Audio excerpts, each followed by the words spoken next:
Ako po si Mario Ambal. Ako po ay magtatanim ng gulay na taga-bayan ng Tiaong. Ako po si Melanie Ambal, taga Hilerang Bulilagalag, Tiaong, Quezon, ay isang magtatanim ng gulay dito sa bayan ng Tiaong, Quezon.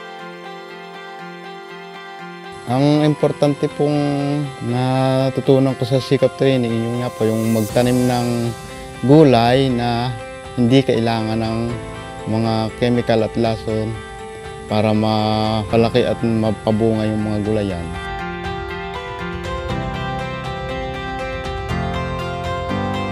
Sa umpisa po, nahirapan nga po dahil hindi pa po alam yung mga hakbang o gagawin ng pag-organic talong.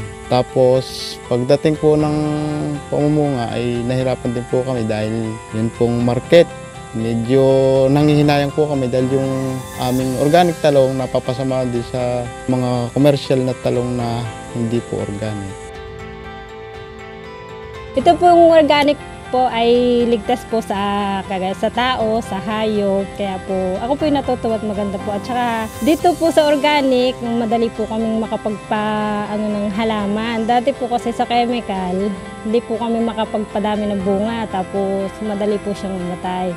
Ngayon po nung kami po ay nakagamit po ng organic, ay tuloy-tuloy po ngayon yung pagbunga niya. Tapos yung po mga insekto, hindi po masyadong umaatake sa mga gulay po namin.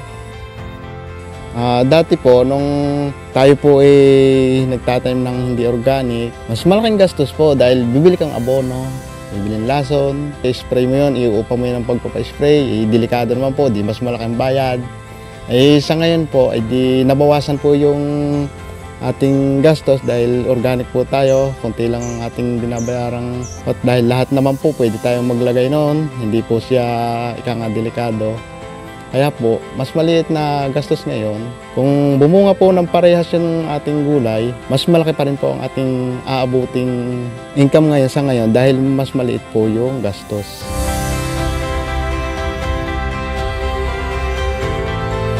Sa susunod na cycle po ay ang gusto kong mangyari dagdagan yung aking mga gulay na itatanim na i-convert po natin sa mga organic farming gagaya na po ng sitaw, ampalaya at mga sili.